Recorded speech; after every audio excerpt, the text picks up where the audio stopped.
tous. Mes chers amis, on se retrouve pour une nouvelle facecam. Une facecam encore, comme on a fait pour l'espace, pour les fonds marins, j'ai envie de lire avec vous des mystères non résolus. Donc on va lire ensemble quelques petites histoires très étranges qui n'ont pour l'instant jamais été résolues. Donc il y a des mystères géologiques, des mystères de notre planète, etc. Mais il y a aussi des mystères, des faits divers, des choses comme ça qui n'ont jamais été résolus. Et j'ai envie de le lire avec vous, voilà, pour passer un bon petit moment et commenter un petit peu ces choses-là. J'espère que ça vous plaira. En tout cas, on continue un peu sur la veine des vidéos que j'ai fait sur les fonds marins et sur l'espace. Et moi, ça me fait plaisir de le faire avec vous. Donc c'est parti, on y va pour les mystères non résolus. Nous avons, en octobre 2016, en Caroline du Sud et au Wisconsin, il y avait des rumeurs étranges sur des clowns bizarres. D'après les histoires racontées, des clowns sortaient des bois pour attirer les enfants loin de leurs parents. La police a pris les choses en main, mais une fois l'affaire devenue publique, les imitateurs ont parodié l'attitude des clowns vicieux de ces rumeurs. L'enquête n'a jamais abouti. Ouais, ça ressemble au film Ça. Est-ce que vous avez déjà vu le film Ça de Stephen King? Enfin, à la base, c'est un bouquin. Eh ben moi, j'ai déjà vu, et j'étais jeune, c'était mon beau-frère, donc le copain de ma sœur à l'époque, qui est maintenant son mari, la sœur avec qui je n'ai plus de contact. Je m'entendais super bien avec lui, on a vraiment passé des super moments, et il avait voulu me faire voir le film Ça, de Stephen King. Même ma sœur lui disait non. Alors du coup, j'avais quel âge? Je devais avoir 13 ans, quelque chose comme ça, 13-14 ans. Et nous avons regardé le film Ça, et j'ai adoré. Alors moi, j'adore les films d'horreur et tout ça, et j'avais adoré. Donc voilà, apparemment des gens, en tout cas des clowns, poussaient les enfants à disparaître, et ça ressemble beaucoup au film Ça. Donc ce mystère-là, je le mets un peu de côté, je le trouve pas ouf que d'un. Deuxième mystère, la malédiction de Houston. Un couple qui vivait à Houston, au Texas, allait creuser leur jardin pour y construire une piscine, comme beaucoup de gens. Peu de temps avant le début des travaux, un vieil homme noir leur a dit qu'ils allaient trouver des squelettes là où le couple voulait creuser. N'y prêtant aucune attention, le couple a été maintenu. Le projet a été maintenu, pardon. Hélas, dès les premières heures de travail, ils ont découvert plusieurs squelettes. C'était un ancien cimetière afro-américain. Là, ne s'arrête pas là, la famille est convaincue que depuis, plusieurs événements bizarres ont eu lieu. Alors, oui, je pense que quand tu creuses ton jardin, tu peux avoir des surprises. Ça peut arriver d'avoir des surprises, bonnes ou mauvaises ou quoi que ce soit, trouver des cadavres ou trouver des restes, des bibelots, des choses comme ça, des trucs enterrés par d'anciens propriétaires. Peut-être positif, tu vois, tu peux trouver un trésor, mais c'est vrai que ça m'étonne pas, et je pense que le vieil homme noir devait être au courant qu'il y avait un ancien cimetière afro-américain en dessous de toute façon. Par contre, plusieurs événements bizarres, ça ne m'étonne pas, hein. De toute façon, un cimetière c'est quand même assez chargé. Après, un cimetière c'est chargé, cependant, comme je disais l'autre jour à Malone, je disais, un cimetière c'est pas chargé négativement. Je suis pas de l'avis que c'est chargé négativement, parce qu'il y a tellement de personnes qui viennent prier, tellement de personnes qui viennent se recueillir, etc., que je pense que le cimetière ça doit être l'endroit le plus safe pour venir en pleine nuit ou quoi que ce soit, hein. Moi je suis jamais allé dans un cimetière la nuit faire une enquête ou quoi que ce soit. Je trouve qu'il y a de l'irrespect envers les personnes qui y reposent, tu vois, enfin envers les personnes qui y sont enterrées, mais je pense que ces lieux comme ça, et pareil c'est comme Auschwitz, je suis allé il y a quelques années du coup à Auschwitz-Birkenau et tout ça, et des gens m'ont dit est-ce que t'as ressenti des choses, vu que je suis un peu dans le paranormal et tout, et j'ai dit non, j'ai rien ressenti du tout, et c'est pas étonnant, il y a tellement de personnes qui viennent prier en ces lieux, qui viennent avec de l'énergie positive, j'entends par là, il n'y a pas de mauvaises ondes, il n'y a pas de mauvaises intentions ou quoi que ce soit, et tellement d'énergie positive et tout, que je pense que ça permet aux âmes qui pourraient s'y trouver, de trouver la paix et de partir ailleurs de toute façon. Donc voilà, pour moi un cimetière n'est pas forcément représentatif d'un lieu ultra hanté.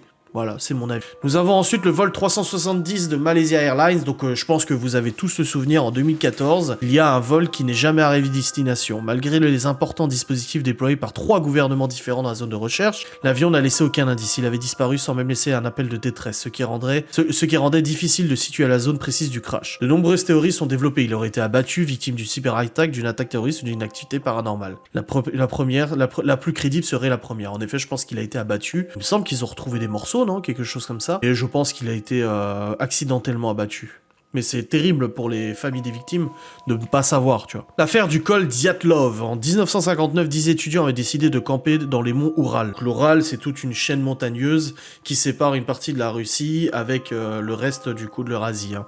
Bien évidemment, je vous l'apprends pas, je pense. Certains sont morts Alors, une fois leur tente installée, quelque chose ou quelqu'un a dévasté leur campement. Certains sont morts d'hypothermie, d'autres de traumatisme physique. Par exemple, un étudiant avait son crâne complètement écrasé et une femme n'avait plus de langue. Les enquêteurs enquêteurs n'ont jamais découvert ce qui s'est passé. Peut-être qu'ils sont tombés sur une tribu sauvage qui habitait là-bas. Peut-être qu'entre eux, ils sont même eux-mêmes entretués, tu sais, des différentes opinions. Toujours difficile de vivre avec entre plusieurs personnes, tu vois, donc je ne sais pas, ouais. Oui, mais personne ne sait, c'est ça qui est ouf, personne ne sait ce qui s'est passé. Le mystère d'Interkaifeck. 70 km au nord de Munich en 1922. Une mère de famille panique dans sa petite ferme. Elle trouve des traces de pas dans la remise et constate que certains objets ont été déplacés. Là, j'ai les frissons. Là, j'ai les poils. J'ai un peu les poils. Un jour, elle décide donc de quitter la ferme et était persuadée que quelque chose n'allait pas. Tout le monde avait constaté ces anomalies, mais pour eux, il était hors de question de partir. Un jour d'avril, les membres de la famille Gruber ont été attirés par un dans la grange et n'en sont plus jamais ressortis. Le meurtrier n'a jamais été retrouvé. Ah, là, ça me fout les frissons. Là. Tant tous les crimes irrésolus qui existent avec des meurtres et tout ça qu'on ne sait pas ce qui s'est passé, hein, je veux dire...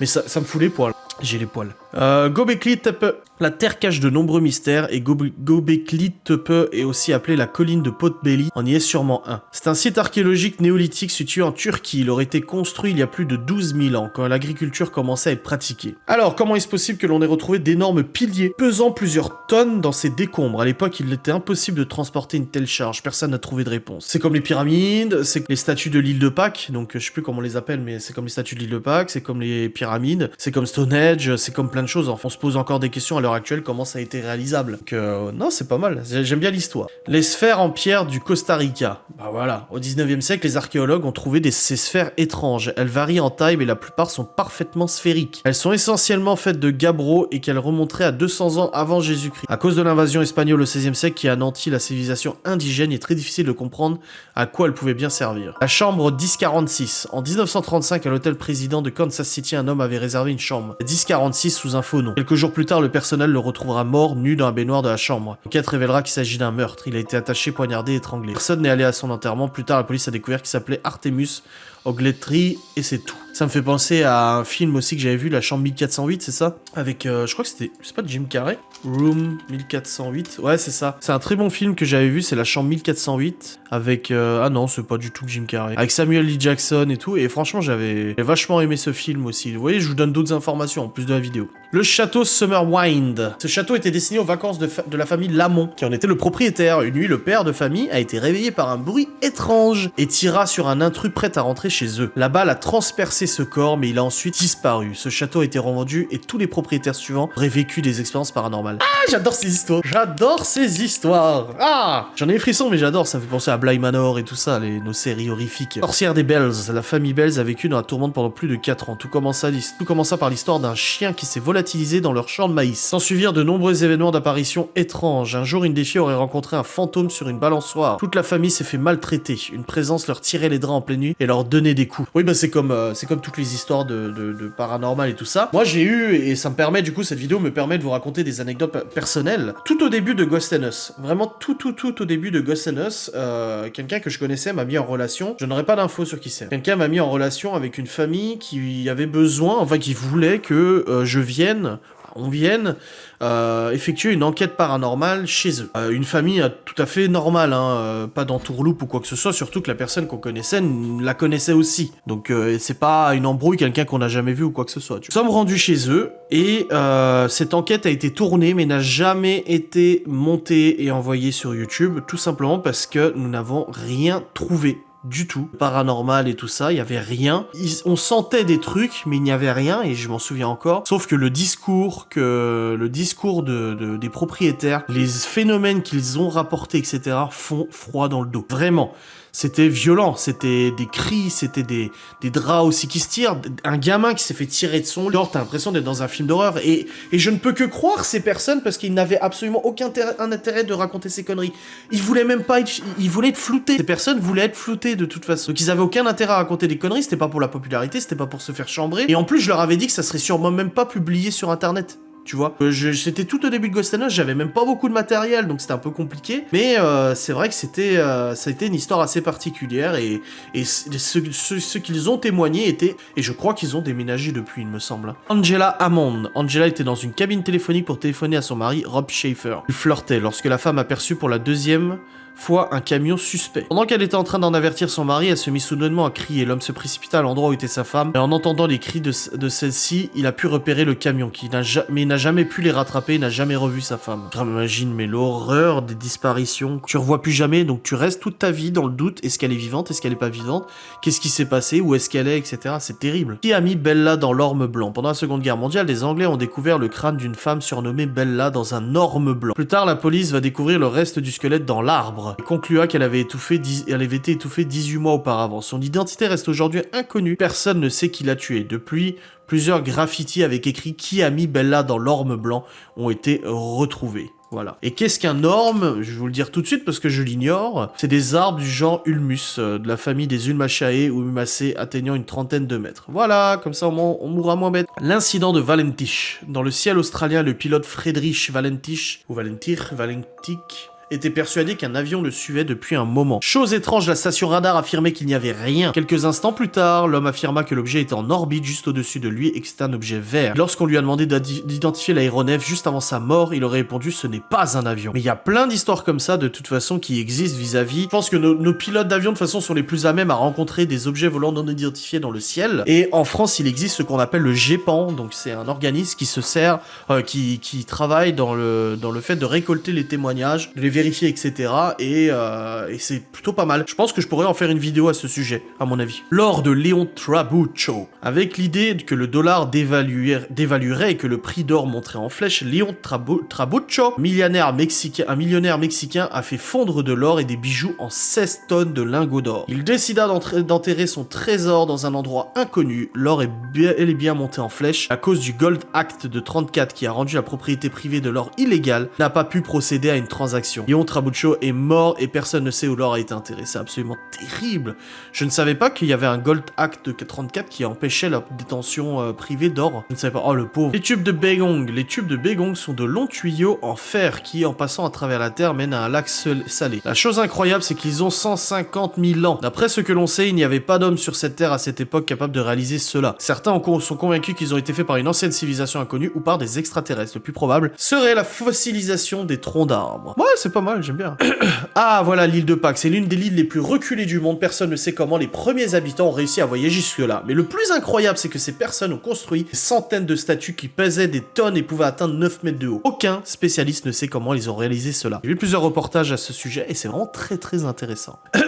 La pierre du décalogue de Los Lunas. En 33 à 50 km d'Albuquerque, Nouveau-Mexique, avec Breaking Bad, un historien se passionne pour une pierre. Il découvre avec surprise que les 10 commandements sont gravés dessus en hébreu et en conclut que ces symboles ont plus de 1500 ans. Pourtant, à cette époque, les indigènes de cette zone n'étaient pas censés savoir l'hébreu. Certains parlent alors d'un canular, mais cela semble tout de même improbable. C'est ouf, hein. On voit bien sur la photo, je vous mettrai la photo, c'est ouf. Amelia Earhart. Cette pilote est connue pour avoir été la première femme à traverser l'océan Atlantique en avion. Elle a tenté de parcourir le globe tout entier en 37, mais malheureusement, elle disparaît près de l'île de Howland dans l'océan Pacifique. Plusieurs théories existent, mais personne ne sait qui s'est vraiment passé. Quand on voit qu'en 2014, un avion peut disparaître sans laisser de traces, on peut s'imaginer qu'elle aussi, ça a pu lui arriver.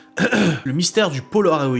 C'est l'histoire d'une disparition survenue en 88 au Nouveau-Mexique. La mère de Tara Calicho, ne voyant pas sa fille revenir, alerte immédiatement les autorités. Une enquête s'ouvre, mais reste au point mort. Un an plus tard, à plus de 2000 km en Floride, une femme retrouve un Polaroid au sol avec la photo d'une fille et d'un garçon avec du scotch sur la bouche.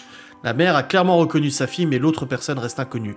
C'est la dernière trace de Tata. Tata, ils ont mis les deux. Ça, c'est ouf.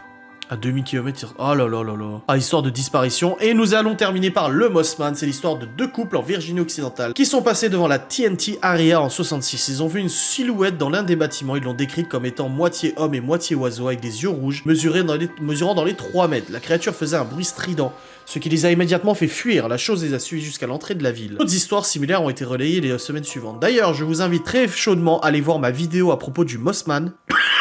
Où je traite de ce sujet, il y a maintenant presque 2 ans, et ça pourrait fortement vous intéresser. Voilà pour aujourd'hui, voilà pour cette fois, nous avons fini nos petits mystères non résolus. J'espère que ça vous a plu, que ces petites histoires vous auront titillé un petit peu. C'est le but, je vous offrirai d'autres vidéos à ce sujet si ça vous intéresse. Moi j'adore traiter de ce genre de sujet et ça me fait plaisir. Bon, merci d'avoir regardé cette vidéo, n'hésitez pas à commenter, liker, vous abonner comme d'habitude, et on se dit à très vite.